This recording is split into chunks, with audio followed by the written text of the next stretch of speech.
is going on, everybody? February 11th, 2023, also known as the day before the Super Bowl. Just one day left here to a big game between the Chiefs and the Eagles. Lots of money coming in on both sides. We'll talk a little bit about that before jumping into today's best bets, as well as a look around the sports and horse racing world. But we got to kick it off with Super Bowl, right? We talked about props last time. We're going to talk more props today, props that you've already bet. We're going to turn down Gulfstream Park because that's in the background. Aaron, we can kick off with you. Who do you like here? What's a prop that you have already bet that you want to talk about? You know, Papa Duke talked about the MVP yesterday and what the MVP would say, and we all were just like, as Papa Duke leaves, just like, it's a foregone conclusion. Mahomes, he's going to say this or that. Mahomes is plus 135 to win the MVP. If you think the Chiefs are winning this game, I would say he has a 90% chance to win the MVP. I bet Mahomes plus 135 to win the MVP. Yeah, I had a buddy text me this morning. He's like, I love the Mahomes props. I'm going to take over 290 yards, which is minus 150. And I'm going to take over 2.5 touchdowns, which is plus 110, plus 115, depending on where you bet it. I was replied, look, if he goes for 300 yards and 3 touchdowns, they're going to win, and he's going to win the MVP. Just bet him to win the MVP instead of messing around with some of these prop markets where you're getting a worse number on it. Yeah. I feel like sometimes there's so many props that you kind of overthink it, and you don't realize, well, hell, if I'm betting him to do this, this, and this, well, if the Chiefs win, I get this. But then if you just simple bet, Mahomes MVP plus 135, it's the best price on the board. Yeah, I was on VSiN this morning, and one of the things we talked about was not over correlating your props, right? I mean, if you're playing Mahomes over yards, Kelsey over yards, Mahomes over 2.5 touchdowns, Kelsey anytime touchdowns, Kelsey over receptions, all of those are juiced to minus 115, minus 125, minus 150. Just bet the Chiefs team total over. If Mahomes goes for 2.5 touchdowns, they're going over 23.5 points, and you're laying minus 110 versus minus 150, minus 135. You're getting a much better price. And by the way, you also have outs. I mean, what if they run 2 in? What if they get a defensive score, right? There's other ways you can win without them all just going over everything. Yep, exactly. And we've seen that a lot when we would play touchdown props for quarterbacks. They'd throw to the 1 yard line and then they'd run it in. But like you said, if you think he's going to have a big day, we'll just go team total over, and then boom, you're right there. So yeah, we're on the same page with that one for sure. And like I said, plus 135. Look, if you don't think the Chiefs are going to win, obviously that's not the bet. And I think if the Eagles win the game, the chances of other players being the MVP other than the quarterback become a little bit greater. But if you think the Chiefs are winning, it's going to be Mahomes more likely, or most likely. Yeah, especially with the wide receiver injuries that they have. The ball's going to get spread out. So unless Kelsey goes for 14, 150, and 2 touchdowns, it's going to be Mahomes, and I'd be surprised if it's an offensive player. All right, Papa Dude, give us a prop here. What do you like that you have bet already? I found this one. I think this is a good one, too. You're getting plus 140 over 1.5 interceptions in the game. I think there will be more than 1.5. I think there'll be at least 2. And it's been that way. I think I read in the last 9 Super Bowls, I believe, has been more than there have been at least 2 interceptions. I think there will be. These teams are pretty good defensively. It's hard to go a game without 2 interceptions total, so I like that one a lot. When we get one team that's going to be ahead here, you're going to see the other start throwing it like crazy as well. And you've got both secondaries are pretty good from a ball hawk perspective. I have a lot of concerns about Jalen Hurts' shoulder, which also is leaning toward more interceptions. His accuracy has dropped significantly since coming back from the injury. That also leads to more interceptions. So as long as you're getting a plus number on that would be my one thing. I'd want a plus number there on the 2 interceptions. All right, I'm going to jump into mine here. I am going to play under longest touchdown at 40.5 yards. 40.5 seems wildly high for these two teams to me. Kansas City is not explosive without Tyreek Hill. They methodically move down the field. You're not seeing these long touchdown passes from them. They don't have anyone that's really that game breaker style. They want to go down the field 10, 15, 20 yards at a time. You look at the other side of the ball, Philadelphia is the team that you would expect would have that touchdown over 41 yards if it happens. Well, Jalen Hurts not throwing the ball as far downfield. His average depth of target has dropped significantly since coming back from injury, as well as his accuracy, which we've already mentioned. And the Chiefs are going to play a too high shell here. They're not going to let A.J. Brown and Devonta Smith run single cover down the field all day. I don't think you're going to see Hurts get very many opportunities to take deep shots here. My biggest concern is actually Gainwell or Sanders break a run for like 50-yard touchdown. But if one of them doesn't break the run, which, it's not going to happen every single game. We're getting minus 110 on this prop right now. I think that you got to play the under 40.5 yards as the longest touchdown scored. You hit it right on the head, and that's what I would be worried about the whole game, breaking a long run, because the Eagles are capable of doing it. The Chiefs are capable of giving it up. That is the big key to this game. The Chiefs in the run defense, if they are solid, they're going to win. I am very confident of that, but I'm not as confident that they're going to be solid. That would be my worry. You're right. The Chiefs are not that explosive offense that they used to be, so I like it on that side. And yeah, if the Chiefs stop the run well enough, I think you're cashing that one. But it is a worry. It is definitely a worry because they have a tendency to struggle sometimes stopping the run. We had the prop got posted yesterday, actually, for team total rushing yards. I thought Philadelphia 139.5 was very interesting. If you like Philly to win the game, I don't see how they don't go over that total. And they could easily go over that total while losing the game as well, because they're going to try and establish the run here against Kansas City, who has not faced a top 10 rush offense all season. Papa, do you lean toward the over or the under on that 139.5 rushing yards for Philadelphia? Well, I think your logic is absolutely sound. They're going to have to run the ball, especially if you think that Hurts is hurt. He's not what he was. They're going to have to run the ball, and the Chiefs are a little suspect there. So, yeah, I think that's a good bet to go. What was 139? 139.5, yeah. Yeah, to go over that. Yeah, sure. Aaron? I would go over it, and I think they go over and they lose. And I think that's another prop that it's like that it's not dependent on them to win the game. It's true. I feel like you're right on with it. I think the one thing I'm pretty confident is they will have some success running the football, and their play calling is going to be heavy on the run. And so that's the two things that you've got going in your favor. They could run for 180 yards in this game and still lose without any doubt. So, yeah, I'm with you on that one. They gave up 144 to Jacksonville. Yeah. If they don't run the ball successfully, game over, blowout. Yeah, 100%. If they are under that significantly, say they get 100 yards, Papa Dude's right. This isn't going to be a game. I mean, they're going to have to run it and run it well. Yeah.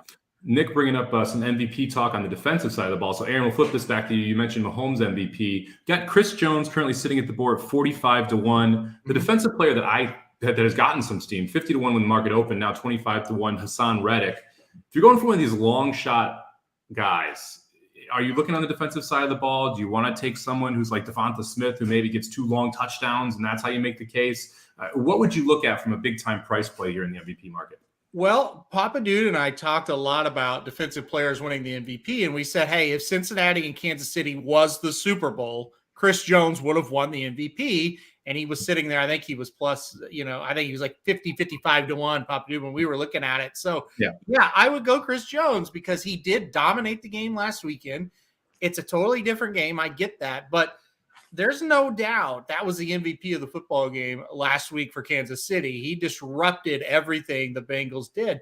If he can have that kind of impact again, he's worth taking a small flyer on. End of the day, I don't think he's going to win it. But if I was betting a defensive player, I think Chris Jones is the one that can make the biggest difference in the game. See, I don't think I would bet any Chief except Mahomes. I just feel like the narrative is so Mahomes heavy that it's. I mean, you could make a case for Hassan Reddick, or if you want to look at other Eagles players, like even Darius Slay, if he ends up with 2 picks and a touchdown, like that would be a case I think you could make. But man, I think it would be real tough for anyone on the Chiefs to win, especially with the injury narrative we got going into this. If you remember, hold on, just a second. If you remember when the Chiefs won the Super Bowl. The one Super Bowl they won with Mahomes, he won the MVP, and he had an average game. Damian Williams was the MVP of that game, and they still gave it to Mahomes. Yeah. Anyway, sorry. Go ahead, Papa Dude. Well, here's another thing to look at. Why I would go with an Eagles player. You got to pick whoever you want. If the Eagles win and they make some defensive plays, who are they likely to be sacking? Mahomes, right? Or affecting would be Mahomes. Okay, that's going to draw more attention because Mahomes is the key player on the Eagles, on the Chiefs. And if you take him out, if you do something, if you sack him a couple of times or you get him under control, you may have a shot at winning the MVP, especially if some of this turns the game into the Eagles' favor. So I would go with an Eagles player more than I would a Chiefs. I think Mike was trying to say that in a matter of speaking. Because here's the deal. I don't think most people think Hurts is going to win the game with his arm. Right. Agreed. Right. He's going to win the game running the ball. Well, the whole team's going to be involved in tackling him. You see what I'm saying? I think to take Hurts out of the game, you take the running game away from him. So I would go with an Eagles player. Yeah, you also can make the case that if someone knocks Mahomes out of the game, yes, that person is also probably got to be at least the MVP talk, because that makes a massive difference here. Oh, yeah. Dr. Tang bringing up over 2.5 players to throw a pass. This was mine yesterday, Doc. Don't be stealing the stuff here. Plus 140 there on that one. I like this one as well. First team to call out timeout, Chiefs. Why? Because Andy Reid is just a timeout murderer. He just does not know how to use those things. He loves doing it. The Chiefs are just they blow your mind with some of the decisions they make from a timeout perspective at times. I think the Chiefs are the ones first to call timeout. So I do like that one as well. Okay, I'll take your word on that one. I haven't analyzed who's going to call the timeout. Well, this one's kind of interesting here. Pacheco under 15.5 rush yards in the first quarter. That seems like a big total to me. Doesn't that seem high? You know, Jared is so high on over with everything Pacheco, and I've told him, I said, every week we say this, and then we text each other in the second quarter, and we're like, they ran the ball with him once. It's the play calling that's going to dictate this. I think Pacheco is a great player. I think he's going to be a star. They just don't use him a whole lot. So I kind of, with Tony, it's like, it feels to me like Pacheco's just at the verge of having that breakout game. But until he does it, you kind of lean to what Tony's saying here and just be like, take the unders and hope the play calling kind of gets you there. Anyone who tells you that Pacheco will be the lead back in this game and they know for certain is lying, because you don't. Like everyone thought it was going to be McKinnon in the AFC title game because he's the better pass blocker, and McKinnon got like 4 snaps. I mean, so it ebbs and flows with whatever Andy Reid is feeling like doing that day. It is so hard to predict this. So I would be on both. I don't know. I wouldn't touch the Chiefs running backs totals just because I don't know who's going to get the carries and who's going to get the plays. Exactly. It's the worst. Jared was pointing out yesterday, he's thinking, and I kind of agree with him, that the Eagles sometimes are susceptible to the run. And that's what he was thinking yesterday when he made that comment, that he thinks the Chiefs are going to be able to run the ball on the Eagles. I've watched them in a couple of games they lost. They did not, like the first game they lost, I believe, was to Washington. I think that was on a Monday night. It was, and they could not stop the run. Washington ran the ball really well on them. And I thought that was something to look at in this game. The Chiefs don't normally run the ball, though. That's the thing. So we'll see what happens with that. It's going to be a fun game. And any way you slice it, this is one of the better Super Bowls to talk about. You've got the Jalen Hurts shoulder. You've got the Mahomes ankle. Neither on injury report, but both clearly not 100% healthy. It's just going to be a very interesting storyline throughout this whole process. We'll give our final picks for the game tomorrow. We'll all do that. I don't know if it's going to be anyone's best bet or if one of these props will be, but we'll cover all of that tomorrow. Let's jump into some action from today, which, by the way, is an absolutely loaded Saturday. We've got a huge slate in college basketball. Pop, dude, you must be stoked about that. Monster NBA slate, monster NHL slate. And we got 2 Kentucky Derby preps. One we'll talk about a little bit later here. But let's start it out with Lakers at the Warriors. Warriors laying 2, total sitting at 238.5 for this one. Papa, dude, who do you like? Well, let's see. 238.5. That's 120 to 120. I could see that for sure. Going over. Neither team likes to play defense. I got to go with the Warriors at home. I don't know if the Lakers have got things all sorted out yet from the trades. I think it's going to take them a little bit longer. Golden State plays real well at home. We don't have Magic to analyze this today and give us those stats, but I know those for a fact. So I'm going to go to the Warriors at 2 points. I think they can cover that. Give me the Warriors as well. Golden State is very good at home, Papa Dude, and they kind of suck on the road. I'm just not a big fan of this Lakers team. They're going to have to try and figure out how they're going to handle all of these new players that they have coming in as well. So give me the Warriors -2. Aaron, a 40-1 shot just won the first at Gulfstream Park because that's what happens every time we do this show. Who do you got here, Lakers or Warriors? And did you see the 4 gets totally bottled up by who? Joel Rosario, and the 9 gets bottled up too. I'll take the Warriors in this spot. I usually just play the Warriors when they're at home. Lakers, we'll see. I mean, they're definitely going to be an improved team, but will it be tonight? I'm not sure. I'm going to go Warriors -2. So we got a Warriors sweep here. We'll head to the college hardwood next. Indiana catching 2 at Michigan. Now this falls into that situation where I mentioned a couple days ago on this show, 43-20 when the lower ranked team is favored, they've covered 43 out of 63 times. Michigan laying 2 falls into that. I know you hate Michigan, Papa Dude. Who do you like in this game? I don't like Indiana either. So I think we see this every year. I think Michigan's getting ready to make their run to sneak into the tournament with an 18-14 record like they always do because they're Michigan and everybody loves them. I don't think Indiana is great. They're coming off that Purdue game. I don't think they go in. I think Michigan's going to beat them. So I took the Spartans -2. Yeah. Not the Spartans. You took the Wolverine -2. Yeah, give me Michigan as well. I'm not bucking a 43 in 2020. In fact, my best bet will be the other game today where this trend falls into line there. We'll talk about that in a second. Aaron? Michigan, big in this game. Double digits. Michigan, bet the alternate lines. Michigan, big. There we go. First ranked team to fall. Another game which will feature a ranked team falling is Baylor, number 14 in the nation, heading into number 17 TCU. Total sitting at 149. Papa Dude, who you got? Big 12, flip a coin. I mean, this is just one. I mean, you tell me. I don't know. What's the other one? Iowa State and who the heck they playing? Oklahoma State, I think. And Oklahoma State's playing great. Mm-hmm. I took TCU simply because it's a home game. I do think Baylor's playing well. Wouldn't be surprised. So heads, TCU, tails, Baylor. What'd you get there, Mike? I got tails. Give me Baylor. I'll lay the points. Aaron? Baylor by 2 points. 2 points. Close. Play the alternate -1.5 line, right? Get a little extra That's money right. there. All right, let's head over to the ice. The Lightning heading in to take on the Stars. Stars -120 total, sitting at 6 here. I'm pissed at myself for not just playing the Rangers yesterday because, man, they rolled in that game. Could have cashed a nice little +125 instead of losing the first period. Under. Aaron, we'll kick it off with you here. Who do you got, Stars or Lightning? I took the Stars. This is going to be a great game. Starts at noon Central Time, so about 40 minutes away from this one facing off. I took the Stars. Boy, wouldn't surprise me either way, though. Lightning are playing awfully well.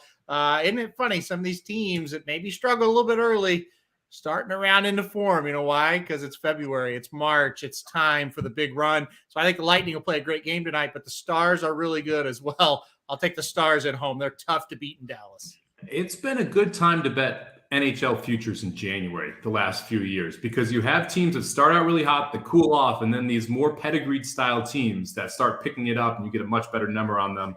The Lightning, the Avalanche, a couple that are coming to mind right now this year that have a very good shot at winning the Stanley Cup that are undervalued because of how poorly they played so far this season, even though that pedigree is there. Give me the under first period, 1.5. I'm going back to it in this game because the Stars play defense at home. And the Lightning have Vasilevsky. And this game starts at noon, which generally leans toward unders anyway. So give me the under first period, 1.5 goals. Papa Dude, what do you like? I kind of like the under for the whole game, too, as well. I can't bet against the Stars at home. They're very, very tough, and they're very consistent. Another team that's coming on, not really with a big pedigree, but one we were wondering what's going on with them, is Florida. Yeah. They are really starting to play. Yeah. And we knew they had the talent. They just have not played very well, but they're coming on. So I'm going to take the Stars in this one as well. Look at Papa Dude, the king of transitions. Avalanche +120 tonight, heading into the Panthers. I did not. The total sitting at 6.5 for a game that should be wide open and a lot of fun. Give me the over 6.5 here versus taking a side. Should be a great game. Aaron, who do you like? Yeah, I'm with you on the over. I think that's going to happen. Papa Dude, I agree. The Panthers are playing really well. I think the Colorado Avalanche sneak in there and get them. I like the +120. The Avalanche aren't quite back to where they were, but they are playing at a higher level than they were. I think they go in there and win. I think the Avalanche bounce back from an embarrassing game against Tampa. I think they bounce back and play a lot better today. Give me the +120. I don't blame you for going the Panthers, though. It's a great game. Hockey today, it's like amazing. Yeah, this is a buffet smorgasbord of sports all weekend. This phenomenal Saturday and Sunday we got setting up here. Papa Dude, who do you like in this game? Well, I like Aaron's logic, and I almost took Colorado as well. And if you're getting +120 and you got some extra bucks, you might as well throw it on the Avalanche because they're due to win a game like this. And the Panthers are due to lose one. They've been playing some good teams and beating them. I went with them to go one more time. And then probably go out on the road after this, and I'll pick them to lose when they get out of Miami. So we got Papa Dude on the Panthers, Aaron on the Avalanche. I'll take the over. Let's head to the race of the day here. The Sam F. Davis from Tampa Bay Downs. One of 2 points races. The other one is a really Arctic Arrogance versus Hit Show. So we didn't want to talk about that one. So let's talk about a little more interesting one where I put a 20-1 on top. Aaron, who do you like? I can't talk you off anybody. I can't blame you. You put Classic Car Wash, I'm guessing, on top. I don't hate it. The horses won 2 in a row coming over from Gulfstream. Yeah. I took the favorite. Listen, at the end of the day, you got to really dig deep to find stuff to like about most of these runners, except for the favorite. He's ran 2 really nice races in a row. He's been training over this track and looks to be, decent. The workouts are they're fine. They are what they are. I mean, they're nothing bad. I really thought about litigate the 11 for a long time, but I don't know. It's just like, I don't think that horse is very good. And so I couldn't do that. The one I almost went with another 20-1. I had this horse on top for a minute. Worthington, the number 1 horse. The horse has talent. And if he can take to the surface, he's got the talent to win, but it's just a question mark of how will he run over the surface? It's iffy, but I think the favorite, number 7, I've got Worthington as my long shot. Yeah, for me, when you look at WHNL, you mentioned he ran 2 good races in a row. I think it's really just one, and I think that number is wildly inflated. He got a 90 buyer last time out. The other 2 starts were 66 and 70. If he doesn't reproduce that 90 buyer, he should be 5-1 in this race. That's the thing. If he goes back to just a mild improvement off those other 2 numbers, there's multiple horses that can beat him. Give me the 6 Classic Car Wash on time. He did something that is very, very, very tough to do last time out, and that was go gate to wire over the synthetic surface at Gulfstream Park. Mark Cassey kind of have a soup and sandwich vibe here, shipping the horse in to try and get the job done. I don't hate Worthington at 20-1 either, by the way, who feels like King Guillermo, who's coming over from the turf, now going to run on the dirt in one of these preps. So I think it's interesting race. I don't want to choke down the favorite here at step 9-5, who could easily win if we reproduce that last, runs away from them. Mm-hmm. But I think there's other chances here to try and play prices. So I'm gonna take a shot here. I'll take the 6 Classic Car Wash at 20-1 on top. Papa Dude, what you got?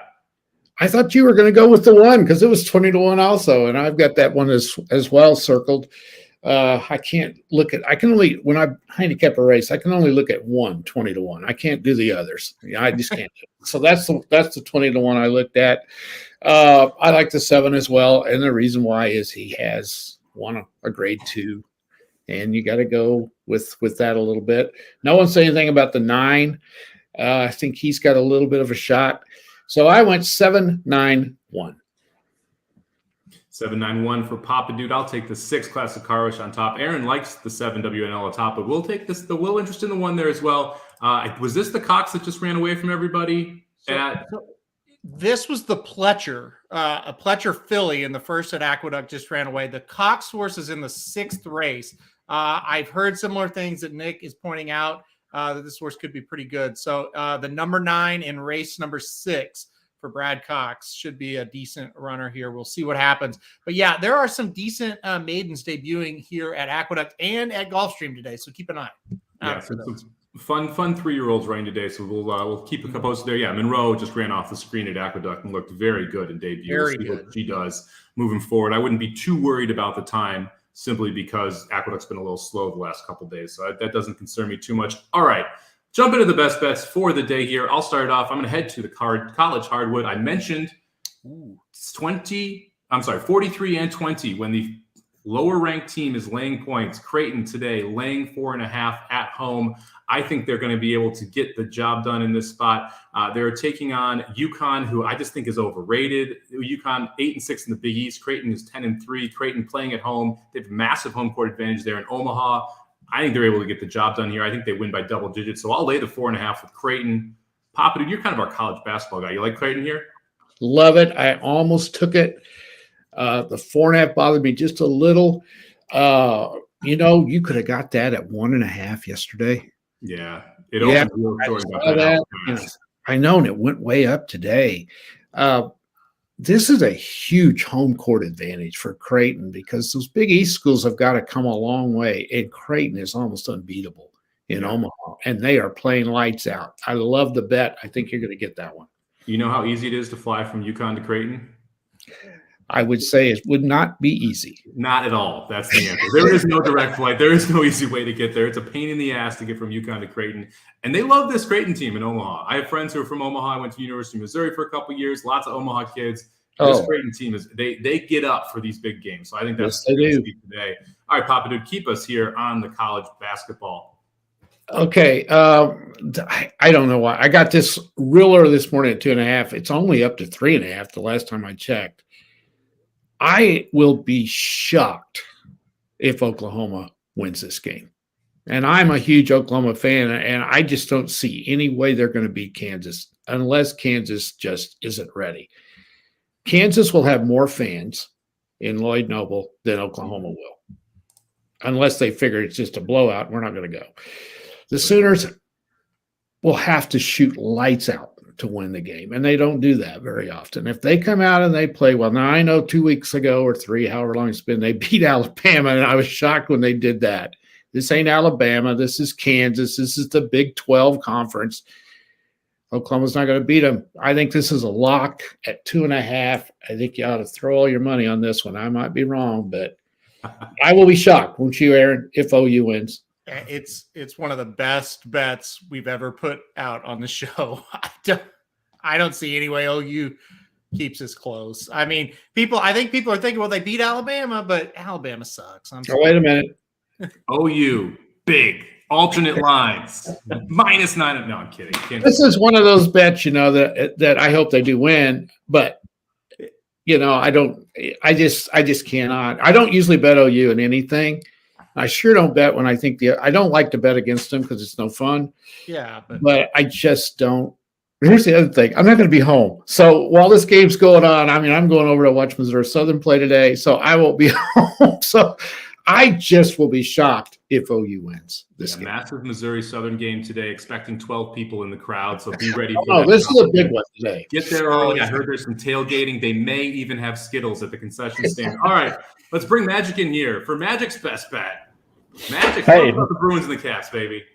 Yeah, thanks for letting me come on just for a little bit here on dad duty right now. But Capitals Bruins, I think it's going to be an amazing game if you like defensive hockey. The last 11 games for the Bruins, a total of 6 or fewer, 8 of the last 11.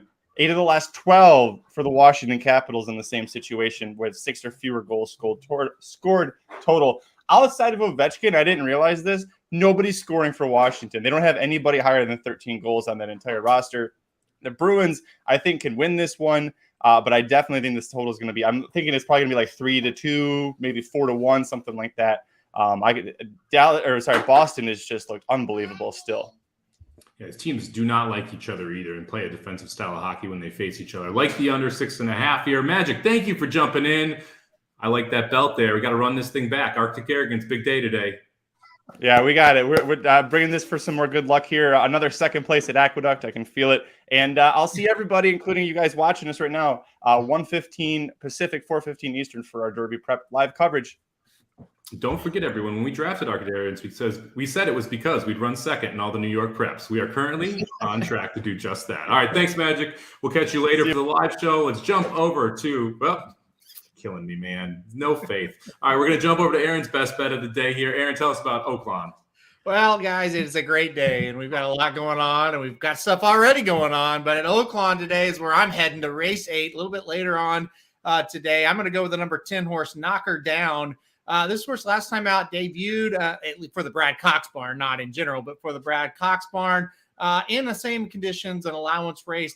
Got second, ran really good, got beat by a nice horse in Golden Hornet. This time out, I think the horse is going to run much, much better for Brad Cox. Second out, he is on fire at Oakland. He's on fire everywhere.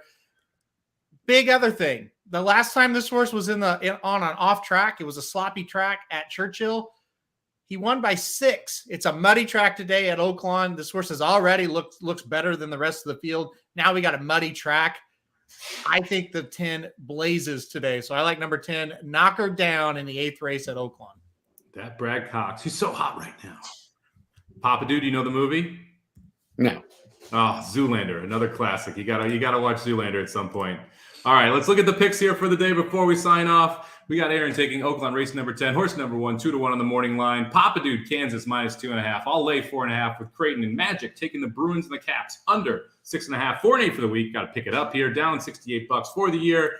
Thank you very much for joining us, everybody. Good luck with all your bets today. We'll see you tomorrow for a Dudes Who Bet Daily Super Bowl edition. Big timing, baby. Maybe we'll have more than one best bet tomorrow because I like a bunch of props. So maybe we'll have a little bit of fun with it. Good luck with whoever you're playing. We'll see y'all tomorrow.